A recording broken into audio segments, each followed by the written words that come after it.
Here we have a graph showing the 20-year annualized returns by asset class.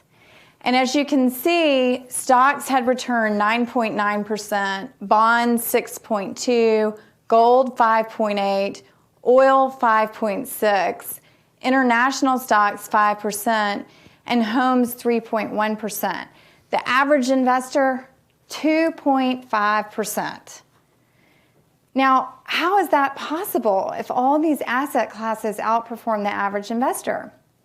It's because people are really terrible decision makers, and they're oftentimes buying high and selling low. Now,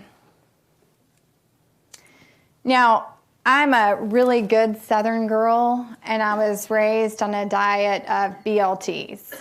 But in my family, we called them Buffett, Lynch, and Templetons. These are three of the greatest investors and their track records, and they are remarkable. I think one thing to highlight is that Warren Buffett has an incredible vehicle for investing. Peter Lynch and Sir John both manage mutual funds. Mutual funds are terrible vehicles for the manager because people are always giving you money at the wrong time and taking it away at the wrong time. So they're very, very difficult to manage. And this is a really important point. So Peter Lynch, when he was annualizing 29%, conducted a study, and he wanted to know what the average investor in Magellan had earned. And what he found was that the average investor had earned 5%, and many had actually lost money. He was annualizing 29%. So again, investors are constantly doing the wrong thing. When a manager runs up, they give them money. When the manager draws down, they take it away. And that's how the average investor earned 5% or lost money when the product they were investing in was annualizing 29%. Now, this is something I want you to remember. What is a really easy way you could have outperformed Buffett, Lynch, or Templeton sitting at home in your pajamas eating potato chips? Well, the way you could have done it is you would have simply added money every time they had drawn down. Arithmetically, you would have a higher return than these managers. So investing can be very complex, but it can also be very simple.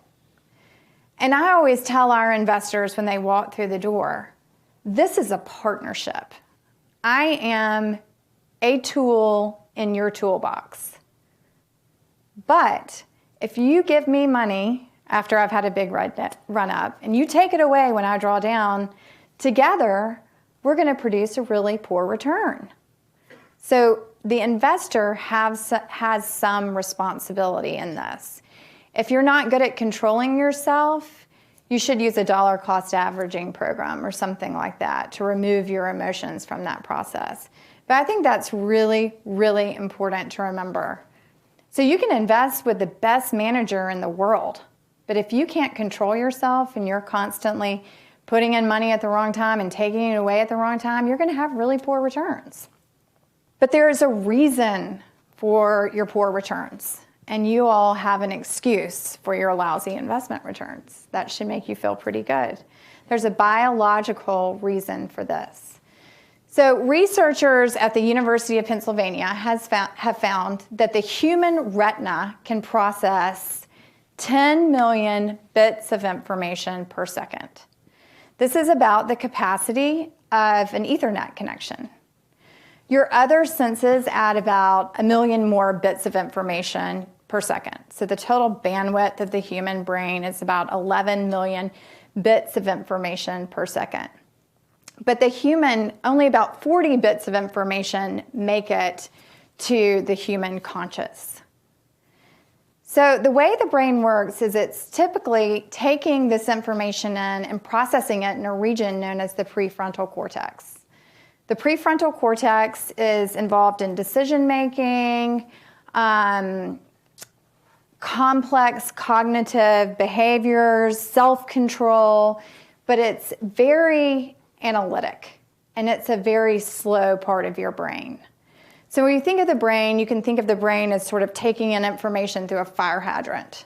And the prefrontal cortex is like a slow, leaky faucet dripping out.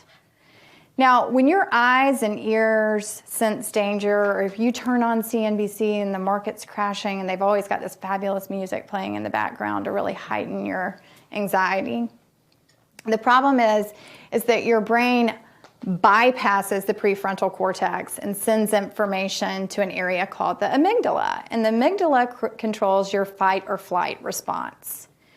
And the amygdala is a much faster processes information much faster. And to do so, it relies on something called mental shortcuts, or behavioral finance experts call this heuristics. And it's these mental shortcuts that oftentimes get investors into a lot of trouble when they're investing.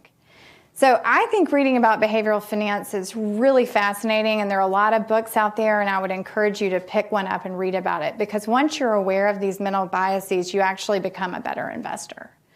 You know why you're reacting that way to really scary